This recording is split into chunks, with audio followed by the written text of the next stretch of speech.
मुसलमानों के बारे में, भारत में मुसलमानों के बारे में, क्रिश्चियंस के बारे में, बांग्लादेश में हिंदुओं के बारे में, बुद्ध लोगों के बारे में जो विचार कहे जाते हैं ज्यादातर सच नहीं होते।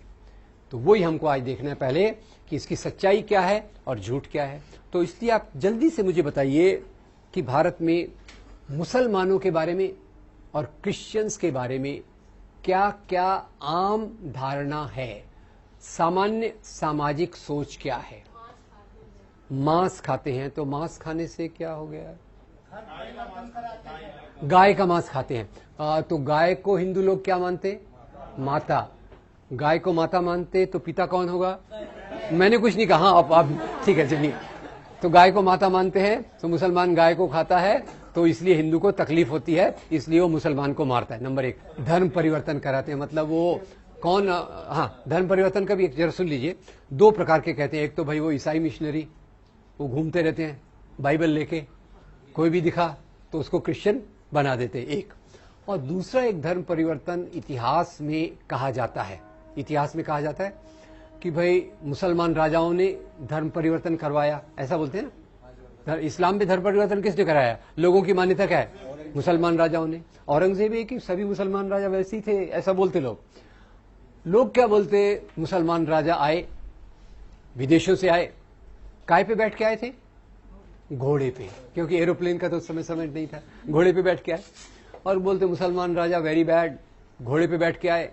उनके एक हाथ में तलवार थी, एक हाथ में कुरान थी। अब आपने सुन लिया, कई बार लोग सुनते नहीं। मैं एक कॉलेज में फिर से गया था, मैं बोल रहा था देखो लोग बोलते मुसलमान राजा आए, उनके एक हाथ में तलवार थी, एक हाथ में कुरान था। जैसे ही मैंने बोला कुछ स्टूडेंट्स खड़े हो गए, बोले सर ये पॉसिबल कैसे है? अगर मुसलमान राजा के एक हाथ में तलवार है, एक हाथ में कुरान है, तो घोड़ा कौन चलाएगा? मैंने कहा ये तो मुझे पता नहीं। एनीवे, तो खैर यानी मुसलमान राजाओं ने इस्लाम फैलाया, क्रिश्चियन मिशनरी ईसाई धर्म फैलाते। मुसलमान नौजवानों को मोटरसाइकिल लेके देते, मोबाइल लेके देते, ऐसा लोग बोलते। उसमें मैं एक और ऐड कर देता हूं, शायद डिओड्रेंट भी लेके देते, राइट। और वो फिर जाते, हिंदू लड़कियां उनकी तरफ आकर्षित हो जाती हैं और वो इसलिए मुसलमान बन जाती। तो लव जिहाद एक, ठीक है, इसको लव जिहाद को भी अपन देखेंगे। और एक और जिहाद है, हाँ जी, वायलेंट होते हैं, ठीक है। मैं पहले जिहाद को कंप्लीट कर देता हूं। जिहाद से एक और चीज भी जुड़ी हुई है जो आतंकवाद को जिहाद से जोड़ते हैं। एक्चुअली इसको जिहादी आतंकवाद कहते हैं। और शायद आपने सुना होगा, एक लोकप्रिय मान्यता है कि सभी मुसलमान आतंकवादी नहीं होते, पर सभी आतंकवादी मुसलमान होते हैं।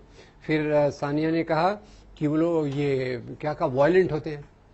वायलेंट मतलब आक्रामक होते हैं। आक्रामक क्यों होते हैं? किस चीज के कारण आक्रामक होते हैं? किस कारण से? खान पान की वजह से, मटन खाने की वजह से। अब ये बड़ा डेंजरस मामला है, ये मैं कैसे बोलूं पता नहीं, क्योंकि कल मैंने भी मटन खाया था, तो आपको केयरफुल रहना पड़ेगा। पॉपुलेशन बढ़ाते हैं, ये खतरनाक टॉपिक आपने लाया। अच्छा, कैसे बढ़ाते पॉपुलेशन? ये मीट का फॉर्मूला केवल मुसलमानों पे लगाते हैं, ईसाइयों पे नहीं लगाते। तो ईसाइयों के शायद पेट में कुछ न्यूट्रलाइजिंग सिस्टम है, ये बायोलॉजी में स्टडी करना पड़ेगा। जी पीछे किसी ने, जी गंदे रहते हैं, राइट, गंदे रहते हैं, ठीक है। पर एक और पॉइंट रह गया था, बच्चे ज्यादा पैदा करते, पर बच्चों के पहले, हेलो, बच्चों के पहले बीवियां, कितनी शादियां? 4। चलिए अब हॉल्ट। एक ऐसी मीटिंग में मैं गया, मैं थोड़े आपको किस्से बता रहा हूं, सच्ची किस्से हैं अनफॉर्चुनेटली। तो गया, मैं लोगों से पूछ रहा था, लोग जवाब दे नहीं रहे थे, तो मैंने लोगों को छेड़खानी किया। मैंने कहा बताइए ये मुसलमानों के परिवार कैसे होते? जैसे ही मैंने सवाल किया तो एक दोस्त बैठे थे, उनके यहाँ तिलक लगा हुआ था, पहचान लिया आपने? तिलक, आइडेंटिटी, तिलक लगा हुआ था। वो बहुत दुखी, हताश, निराश दिखाई दे रहे थे। उनके देख के मुझे भी डिप्रेशन आ गया।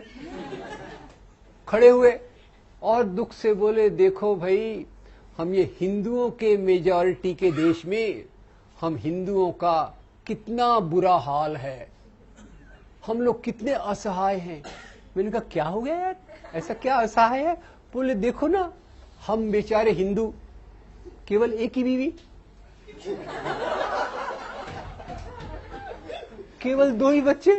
वो मुसलमानों का देखो क्या मजा ही मजा है, 4-4 बीवियां, 20-20 बच्चे। मैंने हाथ जोड़ दिए। तो पहले हम शुरुआत करते हैं मंदिर तोड़ने से। तो आपको पता होगा अभी अभी दिल्ली में एक रोड का नाम बदला गया था। कौन सा रोड था? अकबर का तो अभी बदलने वाले हैं, आपने पहले से बदल, औरंगजेब रोड, ठीक है। और औरंगजेब का रोड का नाम बदलने के पहले उन्होंने कहा औरंगजेब वेरी बैड। बाकी चीजें तो थी, धर्मांतरण भी उसने कराए, पर उसने हमारे मंदिरों को तोड़ा। अब मैं बड़ा कंफ्यूज हो गया। मैं फिर, क्योंकि आपको पता होगा मैं हिस्टोरियन तो हूं नहीं, तो मैं फिर हिस्ट्री पढ़ने लग गया कि औरंगजेब ने कौन से मंदिर तोड़े। पर वो पढ़ते समय मेरे दिमाग में 4 चीजें पता चली मोटे तौर पे। पहले पता चला कि औरंगजेब ने काशी में भगवान विश्वनाथ के मंदिर को तोड़ा था, वेरी बैड। पर साथ में एक और बात पता चली। वो बात पता चली गुवाहाटी आसाम के पास कामाख्या देवी का मंदिर है, उस मंदिर को उसने दान दिए। उज्जैन में महाकाल का मंदिर है, उसको भी दान दिए। वृंदावन में भगवान कृष्ण का मंदिर है, उसको भी दान दिए। तो मैं कौन सी बात को लेकर चलूं, मंदिर तोड़ने वाली कि मंदिर को दान देने वाली? दोनों बातें हैं, नंबर 1। तीसरा मुझे बड़े आश्चर्य की बात पता चली कि औरंगजेब ने मस्जिदों को तो दान दिया ही था, पर उसने मस्जिदें तोड़ी भी सही। कम से कम एक मस्जिद मुझे पता चली जो उसने तोड़ी थी। और ये मस्जिद कौन सी थी? पहले उसके मस्जिद तोड़ने की बात से ही अपन अपनी बात को शुरुआत करते हैं। एक बार क्या हुआ, गोलकुंडा के नवाब ने, तानाशाह ने औरंगजेब को 3 साल तक लगान नहीं दिया। औरंगजेब कौन है? महाराजा। तानाशाह कौन है? राजा, ठीक है। तो तानाशाह ने 3 साल तक लगान नहीं दिया। ये लगान यानी क्या? टैक्स। ये बात आपको पहले से पता थी या आमिर खान की फिल्म देखने के बाद पता चली? पहले से पता थी, ठीक है। मुझे बाद में पता चली इसलिए बोल रहा हूं, ठीक है। अब ये समाज में टैक्स कैसे चलता है? सबसे नीचे टैक्स देने वाला कौन होता है? किसान। किसान किसको टैक्स देता है? जमींदार को। जमींदार किसको टैक्स देता है? राजा को। राजा किसको देता है? महाराजा को। औरंगजेब कौन है? महाराजा। तानाशाह कौन है? राजा। तो औरंगजेब ने तानाशाह को पूछा, आपने 3 साल तक लगान नहीं दिया, क्या प्रॉब्लम है? तानाशाह ने कहा, हुजूर मेरे राज्य में अकाल, ड्राउट है, जैसे हमारे महाराष्ट्र में चल रहा है, मराठवाड़ा में चल रहा है। मेरी प्रजा मुझे लगान नहीं दे रही, तो मैं आपको लगान कहां से दूं? औरंगजेब बड़ा चालाक। औरंगजेब ने अपने जासूस को भेजा और पता लगाया कि तानाशाह ने अपनी सारी संपत्ति एक मस्जिद के नीचे छुपा के रखी है। आगे की बात नहीं बताया तो चलेगा क्या? क्या करेगा औरंगजेब? फौज को भेजेगा, मस्जिद को तोड़वाएगा।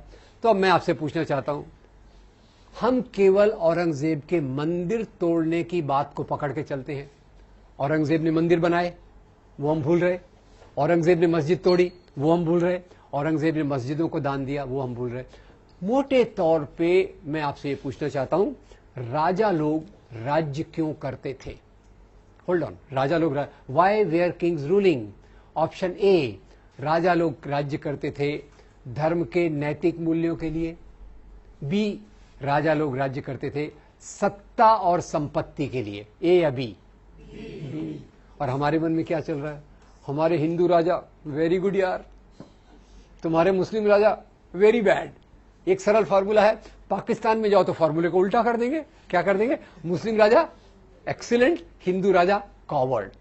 तो ये हमारे जो देखने का तरीका हुआ है, जो राजा को हम धर्म के चश्मे से देखते हैं, ये सही है या गलत है, ये मैं आपसे पूछना चाहता हूं। और इसमें ये भी बताना चाहता हूं कि ये दृष्टिकोण हमारे सामने कैसे आया। इसको कहते हैं इतिहास का सांप्रदायिकरण, कम्युनलाइजेशन ऑफ हिस्ट्री। और कम्युनलाइजेशन ऑफ हिस्ट्री ये कब से चालू होती है? ये चालू होती है 1857 की लड़ाई के बाद। 1857 आपको याद होगा सबको? 1857 की लड़ाई, हाँ, पहली क्रांति। उसकी चिंगारी किसने लगाई थी? मंगल पांडे। उसका नेतृत्व किसने किया था? बहादुर शाह जफर।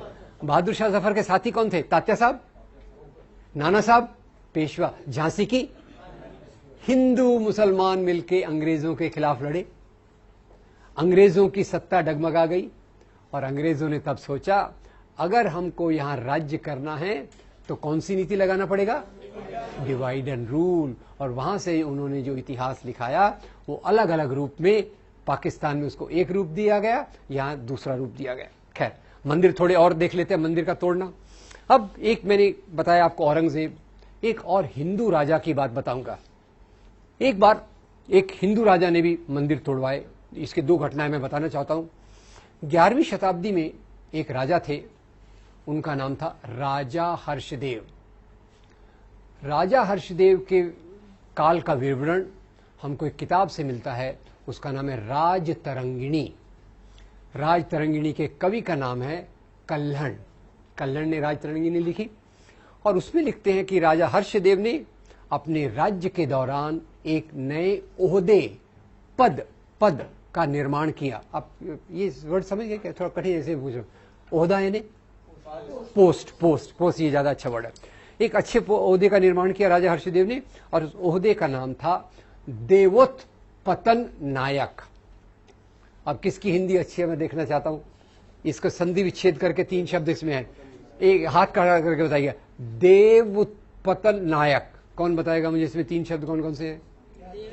देव, उत्पतन, नायक। देव यानी भगवान, उत्पतन यानी उखाड़ना, नायक यानी अधिकारी।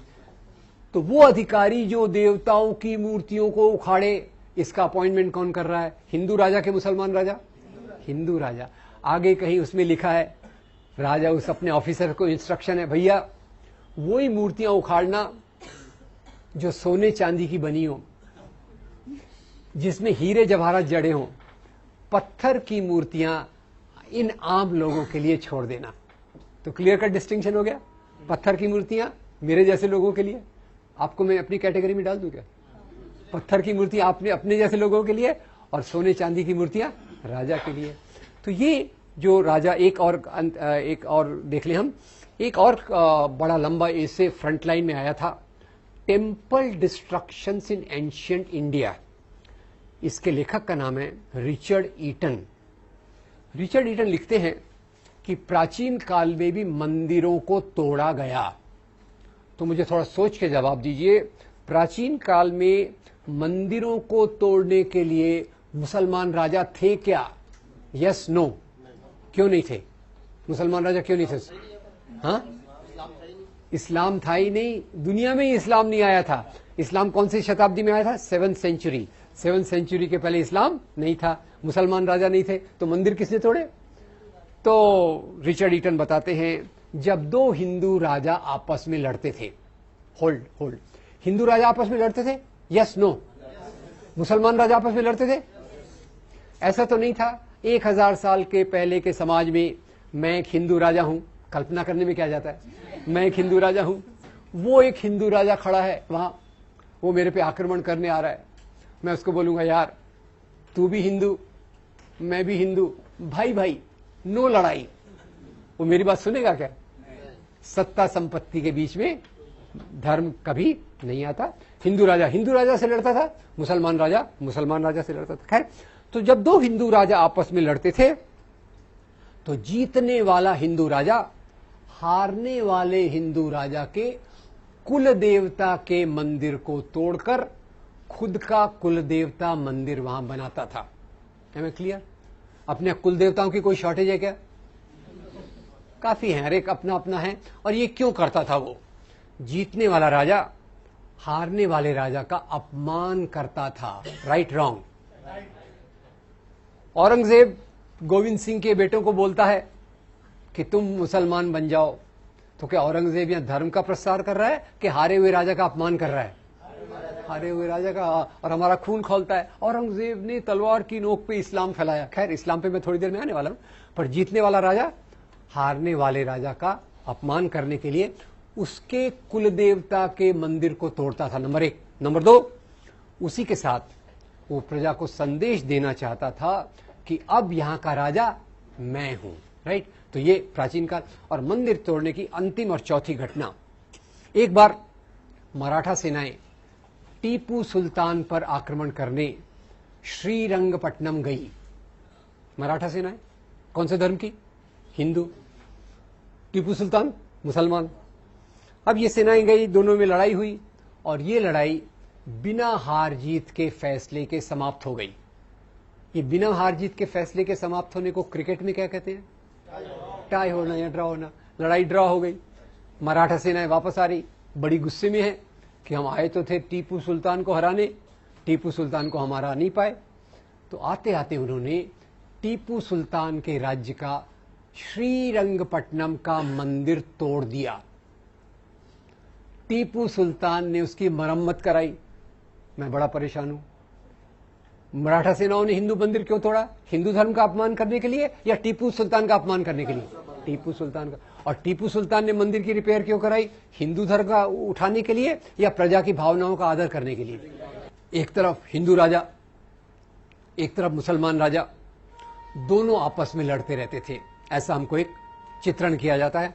और इसीलिए अभी आजकल आपके शहर में, जिन लोगों का भी दिल्ली शहर है, अपनी राजधानी में एक और रोड का नाम बदलने की कोशिश हो रही है। कौन सा है वो? अकबर। बोले अकबर मुस्लिम और हमारे महाराणा प्रताप हिंदू, बहुत बहादुर, तो उस बहादुर अपने राजा का नाम वहां देना चाहिए। अकबर अपना नहीं है, वो तो विदेशी है। अब ये देशी विदेशी की परिभाषा क्या होती है क्या नहीं अपन देखेंगे। तो यहां अपन चलते हैं, एक तरफ अकबर है, एक तरफ राणा प्रताप। और अकबर और राणा प्रताप की लड़ाई हुई थी हल्दी घाटी के मैदान में। एक तरफ किसकी फौज है? अकबर की, एक तरफ राणा प्रताप की। आप देखेंगे, आप हैरान हो जाएंगे, अकबर की फौज में अकबर खुद नहीं है। अकबर के बदले कौन है? राजा मान सिंह। हेलो, अकबर के बदले कौन है? राजा मान सिंह। और राजा मान सिंह के असिस्टेंट जनरल जो हैं, वो बड़े प्यारे व्यक्ति हैं कि उनके नाम पे बहुत अच्छी 2 हिंदी फिल्में बनी हुई हैं, शहजादा सलीम, मुगले आजम और अनारकली। राजा मान सिंह कौन थे अकबर के? प्रधान सेनापति। सेनापति नहीं, हेलो, सेनापति नहीं, प्रधान सेनापति। और शहजादा सलीम उनके असिस्टेंट। ये अकबर की फौज हो गई। और राणा प्रताप की फौज में उनके जो सबसे बड़े विश्वस्त थे, उनका नाम था हकीम खान सूर। दोनों तरफ हिंदू, दोनों तरफ हिंदू, दोनों तरफ मुसलमान। तो ये हिंदू मुसलमान की लड़ाई है या 2 राजाओं की लड़ाई है? ये लड़ाई धर्म के लिए है कि सत्ता के लिए? तो जरा अपने प्रधानमंत्री जी को बता दीजिएगा, वो ऐसी उल्टी सीधी क्या फिलॉसफी चल रही, इतनी सरल चीजें हैं और ये लोग समझने से इनकार कर रहे हैं। और यही प्रधानमंत्री जी का नाम आया तो थोड़ा और बता दूं, बुरा मत मानिएगा, उनको बताना मत मेरे बारे में। खैर, अपने प्रधानमंत्री जी आए बंबई, हमारे चुनाव के लिए वोट लेने थे। तो आपको पता है हमारे महाराष्ट्र बंबई में एक राजा बहुत पॉपुलर है। हमारे एयरपोर्ट का नाम, रेलवे स्टेशन का नाम, हमारे बड़े पार्क का नाम शिवाजी। यहां तक कि हमारा वड़ा पाव जो है ना, उसको भी हमने नाम शिव वड़ा पाव कर दिया, तब से वो ज्यादा स्वादिष्ट हो गया। आगे आपको खिलाऊंगा कभी। क्या ये, खैर, उनको वोट लेने थे तो बोले शिवाजी महाराज इतने महान थे कि उन्होंने औरंगजेब का खजाना लूटने के लिए सूरत पर आक्रमण किया। मैं हैरान हो गया। मैं फिर से हिस्ट्री बुक मैंने देखा, औरंगजेब का खजाना दिल्ली में था कि सूरत में था? दिल्ली में था। अब शिवाजी महाराज जो हमारे थे, उनकी फौज एक बार सूरत पे आक्रमण करने जा रही थी। तो आपको मैंने बताया क्यों, इसकी बात क्यों कर रहा हूं, क्योंकि प्रधानमंत्री जी उसको उल्टा बता रहे। तो जब ये फौज सूरत पे आक्रमण करने जा रही थी तो शिवाजी महाराज ने अपनी फौज को 3 इंस्ट्रक्शंस, निर्देश दिए। ये इंस्ट्रक्शंस क्या थे? पहला इंस्ट्रक्शन था, देखो भाई, आप जा रहे हो, रास्ते में हजरत बाबा की दरगाह है। हजरत बाबा की दरगाह को कोई नुकसान नहीं पहुंचना चाहिए। उसके उलट मेरी ओर से हजरत बाबा को ये भेंट, गिफ्ट दे देना। नंबर 2, इसी सूरत में फादर एम्ब्रोस पिंटो का एक आश्रम है। फादर एम्ब्रोस पिंटो के आश्रम को कोई नुकसान नहीं होना चाहिए। नंबर 3, जब आप लूटमार कर रहे हो, अगर आपके हाथ में किसी दूसरे धर्म के मानने वाले की पवित्र पुस्तक, अपन ने पवित्र पुस्तकें देखी, अगर दूसरे धर्म के मानने वाले की पवित्र पुस्तक आ गई तो उसका अपमान मत करो, पूरे आदर के साथ उसको उस धर्म के मानने वाले को दे दीजिए। तो ये हमारे शिवाजी महाराज, और यही शिवाजी महाराज जिनको आज हिंदू धर्म के नाम पे उछाला जाता है। आपको बता दूं, शिवाजी महाराज की फौज में 12 सेनापति थे जो मुसलमान थे। और तो और एक बार वो शिवाजी महाराज की एक कहानी से पूरा क्लियर हो जाएगा कि उनकी क्या राय थी और ये हिंदू मुसलमान का क्या चक्कर है। एक बार शिवाजी घोड़े पे बैठ के जा रहे थे, उनके जासूस ने देखा कि उनकी कमर में तलवार नहीं है। तो जासूस, उनका जो बॉडीगार्ड था, बड़ा डिस्टर्ब हो गया। उसने कहा, महाराज आप कहां जा रहे? तो शिवाजी ने कहा, मैं अफजल खान को मिलने जा रहा हूं। बोले, अच्छा आप अफजल खान को मिलने जा रहे हैं, तो ये बताइए आपकी तलवार कहां है? शिवाजी कहते हैं, भाई देखो, अफजल खान और मेरे बीच में एक समझौता हुआ है, अंडरस्टैंडिंग है कि जब हम मिलेंगे हमारे पास कोई हथियार नहीं होगा। तो जासूस और डिस्टर्ब हो गया। उसने बोला, महाराज जरा नीचे उतरिए। शिवाजी नीचे उतरे तो जासूस बड़े अजीब सवाल पूछता है उनसे, अजीब पर उसका एक मतलब रहता है। तो जासूस बोलता है, महाराज ये बताइए आपकी हाइट कितनी है? शिवाजी हैरान हो गए, ये कोई मेरा रिक्रूटमेंट कर रहा है क्या, मेरे को कोई नौकरी पे ले रहा है क्या? फिर भी खैर बॉडीगार्ड था तो उसको जवाब देना पड़ा। बोले, मेरी हाइट होगी कुछ 5 फुट 6 इंच। बोले, आपकी हाइट 5 फुट 6 इंच है। अफजल खान की हाइट क्या है? अरे अफजल खान तो बोले पठान है, 6 फुट से भी लंबा है। फिर बोले, आपका बॉडी साइज क्या है? आजकल तो बॉडी साइज बताना बड़ा इजी है ना, शर्ट की साइज से small, medium, large, extra large. अब शिवाजी उस समय तो और रेडीमेड शर्ट्स होते नहीं थे, तो शिवाजी ने कहा होगा मेरा साइज मीडियम टू लार्ज है। बोले, अफजल खान का साइज क्या है? बोले, अफजल खान का साइज तो एक्स्ट्रा एक्स्ट्रा एक्स्ट्रा लार्ज होगा। तो बोले, महाराज जब आपको वो मिलेगा बिना हथियार के, तो आपका वो गला दबा के आपका मर्डर कर सकता है कि नहीं? शिवाजी ने कहा, यह बात तो सही है। तो बोले, महाराज भोले मत बनो, ये गुप्त हथियार पहचाना आपने? वाघ नख, आयरन क्लॉज, ये गुप्त हथियार साथ में लेके जाइए। शिवाजी महाराज ने अंगूठियों के नीचे वाघ नख को छुपा लिया। और ये जासूस का नाम जरा मैं पूछना चाहता हूं आपसे। ये शिवाजी महाराज, उनके जासूस का नाम था रुस्तमे जमान। शिवाजी महाराज के 18 बॉडीगार्ड थे, उसमें से 12 बॉडीगार्ड मुसलमान थे। शिवाजी महाराज घोड़े पे बैठे जा रहे थे। जब जा रहे थे, गए अफजल खान के तंबू के पास पहुंचे। जैसे ही तंबू के पास पहुंचे, अफजल खान ने उनको देखा, जोर से जंप लगा के बाहर आया और जोर से चिल्लाया, शिवा शिवा, और आके सीधा उनके गले पे हाथ रख दिया। शिवाजी महाराज तैयार, वाघ नख निकाला, अफजल खान के पेट में डाल दिया। जैसे वाघ नख अंदर गया, अफजल खान गिर गया, मरने पे आ गया। और अफजल खान की तरफ से उनके सचिव, सेक्रेटरी आए, उन्होंने तलवार निकाली और शिवाजी को मारने की कोशिश की। और वो सेक्रेटरी का नाम भी बड़ा इंटरेस्टिंग है। सेक्रेटरी का नाम है कृष्णाजी भास्कर कुलकर्णी। कृष्णाजी भास्कर कुलकर्णी किसके साथ है? अफजल खान के साथ है। रुस्तम जमान किसके साथ है? शिवाजी के साथ है। तो ये हिंदू मुसलमान का राजा है कि सवाल है कि दो राजाओं का सवाल है।